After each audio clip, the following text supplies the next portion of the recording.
It wasn't early in my career. In fact, I played junior golf and played through college and was a very average golfer when I first went to the University of Alabama. But it was probably after the end of my second year of college or third year of college. After my junior year of college, I was asked to play in the Florida Amateur, and it was the first time I played. Jerry Pate finally spoke out, and what he confirmed shocked the golf world. For years, rumors swirled about hidden enemies, secret lists, and brutal feuds from his playing days. The internet exploded with claims that Pate had exposed golfers he hated. That drama from the 1980s was finally being revealed. But here's the truth. Everything you think you know about Jerry Pate is completely wrong. The real story involves a case of mistaken identity that has fooled millions of golf fans. If you've searched for Jerry Pate recently, you've probably seen video titles screaming about drama, hatred, and finally confirmed rumors. You click expecting to hear about bitter feuds and enemies lists, but that's not what Jerry Pate's story is about at all. The confusion comes from three different golfers from the same era, whose stories got tangled together by algorithms and clickbait. Jerry Pate, Johnny Miller, and Hubert Green.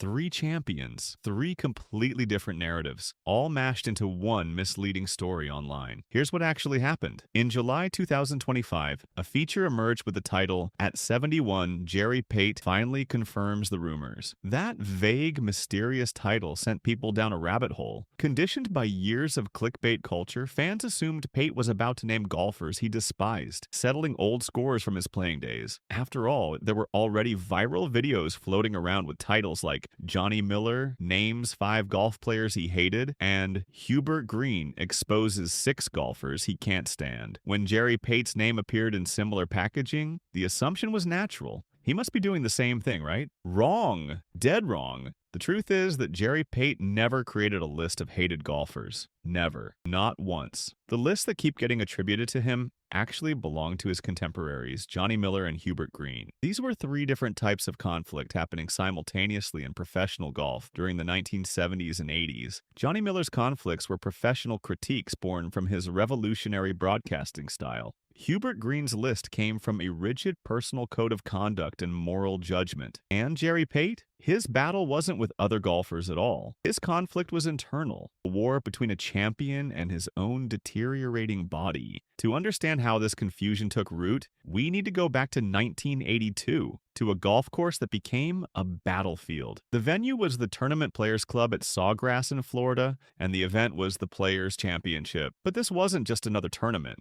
This was an ideological war between the PGA Tour's leadership and its players, and the golf course itself was the weapon. In the late 1970s, PGA Tour Commissioner Dean Beeman wanted to create a home stadium for professional golf, a course owned by the players that would generate revenue and provide dramatic television. He hired Pete Dye, an architect known for radical designs, to transform a swampy piece of land into something revolutionary. What Dye created shocked the golf world. TPC Sawgrass wasn't like classic courses. It was a visual assault. Railroad ties, massive waste bunkers, bulkheads, and water hazards threatening every shot. The design was target golf, taken to an extreme, demanding vertical precision in a game that had historically allowed for creativity and recovery. When players arrived in March 1982, the reaction was immediate and brutal. The course was raw, the greens were rock hard, and the angles were disorienting. But this wasn't the usual complaining about course conditioning. This was a full-scale rejection of the course's very soul. Leading the charge was Ben Crenshaw, player deeply devoted to golf's history and tradition. Crenshaw, usually a gentleman, was visibly shaken by what he saw. His comment became the headline of the week. "This is Star Wars golf. This place was designed by Darth Vader." Think about the cultural weight of that statement in 1982. Star Wars represented the cold, mechanical, artificial future. By invoking Darth Vader, Crenshaw wasn't just calling Pete Dye a bad architect. He was casting him as a villain imposing a soulless technological tyranny on the organic beauty of golf. He was saying the course required robotic play, devoid of the artistry that defined the game's greatest champions. And Crenshaw wasn't alone. Jack Nicklaus, the Golden Bear himself, was equally outraged.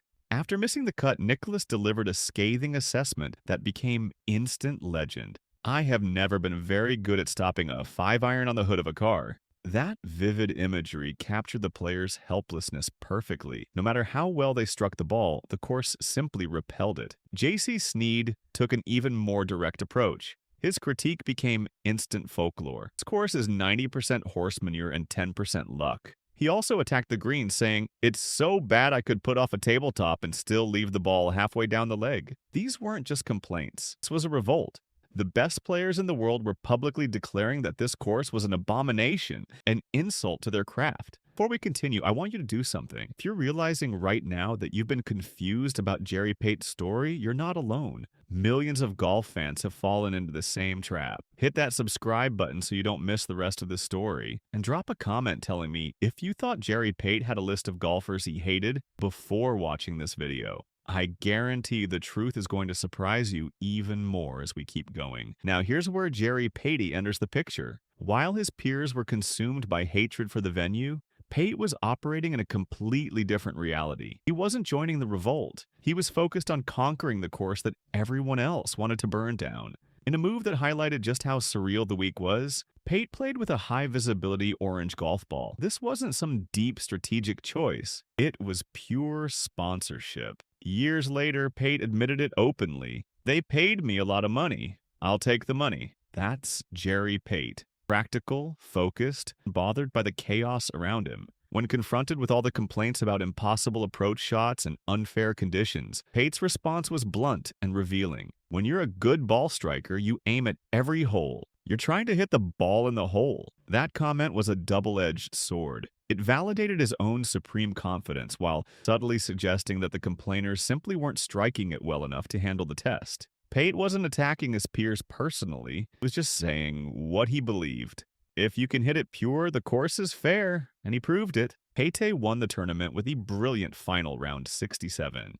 But what happened next became one of the most famous non-golf moments in tour history. After securing victory, Pate fulfilled a vow he had made earlier in the week. He grabbed Commissioner Dean Beeman and architect Pete Dye and threw them both into the lake surrounding the 18th green before diving in himself. For years, this moment has been replayed as pure celebration, joyous and spontaneous. When you understand the context of the week's venom, it was something far more complex. It was performance art. It was aggression masked as celebration. By dunking the architect and the commissioner into the water, Pate was vicariously enacting the revenge fantasy of the entire field. He was the champion of the course, the man who had mastered what everyone else despised. Yet he ended his week by symbolically drowning its creators. That duality, mastering the course while acknowledging its torture, is central to understanding Jerry Pate's legacy. He wasn't at war with other golfers. He was at war with the game itself. He won. Now fast forward 43 years to 2025. The narrative surrounding Jerry Pate had shifted dramatically. The rumors people were searching for had nothing to do with enemies or feuds. They were about something far more sobering. The physical disintegration of a once-perfect athlete. When that July 2025 feature appeared with its ambiguous title, fans assumed it would be like the Johnny Miller and Hubert Green videos. What Jerry Pate confirmed wasn't a list of hated golfers. It was a medical reality. For years, whispers had circulated about Pate's mobility. He had largely stayed out of the public eye or appeared only in controlled settings. The 2025 feature provided visual confirmation. Jerry Pate was using a wheelchair. This wasn't the result of a single accident. It was the cumulative toll of a physiological debt incurred during his prime. Pate's swing in the 1970s was violence and beauty combined. He generated immense lag and speed, often finishing in a chaotic reverse C position, placed extreme torque on his lower back and shoulders. Ironically, 1982, his peak year, was also the breaking point. He tore cartilage in his shoulder that season. Over the decades that followed, Pate entered what he describes as a nightmare of orthopedic interventions, multiple shoulder reconstructions, total knee replacements. The wheelchair use in 2025 is the result of these joints finally failing to support his frame for extended periods. To understand the depth of Pate's determination and the stubbornness that led to his current condition, consider what he did in the mid-1980s. Unable to swing normally due to shoulder pain, Pate worked with an instructor to hit golf balls using only his left arm. He actually competed in tour events using this one-armed technique. It's almost unfathomable at the professional level, but it's also testament to a man who refused to listen to his body's warning signals. Despite the wheelchair, the 2025 update doesn't portray Pate as a victim. He speaks with gratitude about his career, design work, and his time as a broadcaster. He notes that he squeezed every drop of possibility out of his talent. This absence of bitterness distinguishes him sharply from the narratives people expected. There's no enemies list, no settling of old scores, just a man at peace with the price he paid for greatness. If Jerry Pate doesn't have a list, where did this confusion come from? Johnny Miller. Miller's broadcasting career spanned 3 decades, rejecting the country club code that governed golf commentary. Before Miller, announcers excused bad shots as bad luck. Miller had no patience for this. He introduced the word choke into broadcasts, violating the ultimate taboo. But Miller didn't hate players in a personal sense. His animosity was professional and stylistic. He famously accused Jack Nicklaus of playing chicken golf, implying overly defensive strategy. Tom Watson took public offense, viewing it as disrespect for the game's greatest champion. Miller also criticized Craig Stadler for on-course temper tantrums, viewing them as wasted energy. He found Hale Irwin's conservative style boring and said so on air repeatedly. These were intellectual disagreements, not personal vendettas. The digital confusion arises because Miller and Pate were contemporaries. When users search for 1980s golfers' conflicts, the algorithm serves Miller's well-documented feuds alongside Pate's health updates, creating the false impression that Pate is the one airing grievances. But it doesn't stop there. There's a third strand to this tangled narrative, and it involves Hubert Green. Unlike Miller, whose lists are constructed from broadcast clips, or Pate, who has no list at all, Hubert Green explicitly articulated a list of 6 golfers he could not stand. This specific video is the direct counterpart to the Miller video, and another source of the confusion. To understand Green's list, you need to understand his psychology, best illustrated by the 1977 U.S. Open. Leading the tournament, Green was informed by the FBI of a credible death threat. Sniper allegedly planned to shoot him on the 15th green. Green was given the option to stop playing. He refused. He played the final 4 holes knowing he might be shot. He won the tournament. That level of mental fortitude made Green intolerant of anything he perceived as weakness, phoniness, or performative behavior. His hated list reflects this worldview. Green called Gary Player the biggest phony on the face of the earth, viewing Player's relentless positivity as calculated marketing. He despised Lanny Watkins for complaining about bad lies and course conditions.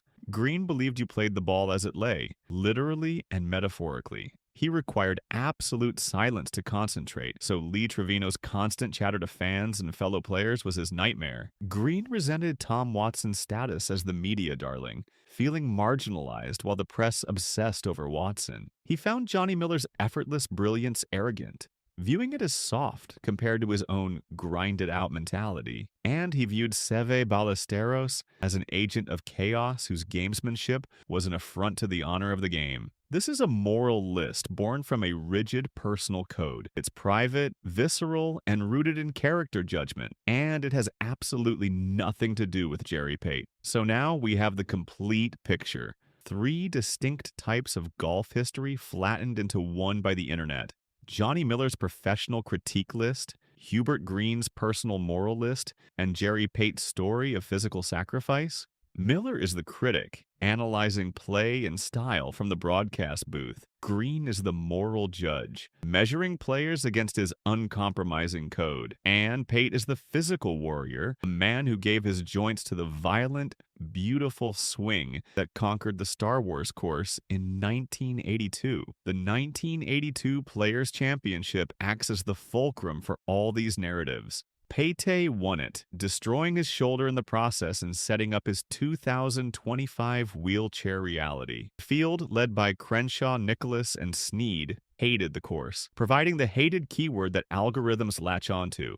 And the era produced the personalities of Miller and Green, who would later define the commentary and critique of such events. It all connects, but not in the way people think. Jerry Pate is not the author of a hated golfers list. He's the subject of a medical tragedy and a triumphant architectural legacy. The hated golfers belong to the files of Johnny Miller and Hubert Green, men whose battles were fought with words and glares rather than scalpels and rehab. In 2025, Jerry Pate sits in a wheelchair, not because he was attacked by enemies, but because he gave everything to his craft. While Ben Crenshaw saw Darth Vader in the design of Sawgrass, Jerry Pate saw only a target. He hit the target, won the war, and paid the price. That is the true rumor, now confirmed. If this video opened your eyes to how badly Jerry Pate's story has been twisted online, do me a favor. Hit that like button and share this video so we can set the record straight. Drop a comment telling me if you think Jerry Pate deserves more respect for what he sacrificed for the game. If you want more golf history that cuts through the clickbait and gets to the truth, make sure you're subscribed because we're just getting started. Jerry Pate's real legacy isn't about hatred. It's about a champion who conquered what everyone else feared and paid for it with his body. That's a story worth telling correctly.